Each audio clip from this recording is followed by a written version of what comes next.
Bro నచ్చితే ఒకళ్ళు చెప్పి సినిమా మీరు కూడా రండి వాళ్ళతో పాటు, ఎందుకు చెప్పారు అని అడిగినందుకు లాస్ట్ క్లైమాక్స్ చూపించి తర్వాత వాడితో మాట్లాడండి. నచ్చితే ఒకళ్ళే చెప్పండి, నచ్చకపోతే 1000 మంది చెప్పండి.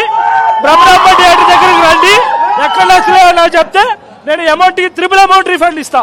అది ఎన్టీఆర్ ఆ రోజు అన్నాడు, ఇది ప్రీ రిలీజ్ ఈవెంట్ లో కళ్యాణ్ రమ్మన్నది, నేను ఎగరేసి చెప్తున్నాను సినిమా చూడండి అని. ఎగరేసినట్టు ఇదిగో ఎగరేసి చెప్తున్నాం, నందమూరి ఫ్యాన్స్ కే సాధ్యం, ఎవరికి సాధ్యం కాదు. చెయ్యండి కూడా, అది జై ఎన్టీఆర్, జై ఎన్టీఆర్, జై జై ఎన్టీఆర్. అన్న సినిమా మట్టికి చాలా అద్భుతంగా ఉన్నది. కళ్యాణ్ రామ్ పెర్ఫార్మెన్స్ మట్టికి నెక్స్ట్ లెవెల్లో ఉన్నదన్న. లాస్ట్ క్లైమాక్స్ లో వచ్చే యాక్షన్ ఎపిసోడ్ మట్టికి చాలా అద్భుతంగా చిత్రీకరించారు డైరెక్టర్ గారు అయితే మట్టికి. అండ్ విజయశాంతి గారు యాక్టింగ్ కూడా చాలా అద్భుతంగా ఉన్నదన్న.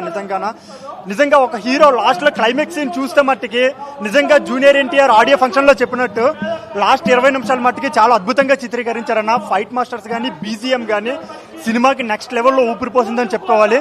మెయిన్ థింగ్ ఏంటంటే విజయశాంతి గారి పెర్ఫార్మెన్స్, కళ్యాణ్ అన్న పెర్ఫార్మెన్స్ మహా అద్భుతంగా ఉన్నది. బీజిఎం కూడా చాలా బాగున్నది, నెక్స్ట్ లెవెల్లో ఉన్నది. నిజంగా చెప్తున్నాను, ఈ సంవత్సరం కాలర్ ఎగరేసి చెప్తున్నాను, నందమూరి నామ సంవత్సరం. కాలర్ ఎగరేసి నందమూరి అభిమానిగా చెప్తున్నాను.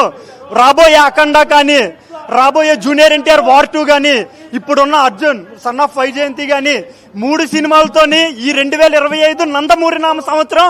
జై ఎన్టీఆర్, జై నందమూరి, జై కళ్యాణ్ అన్న.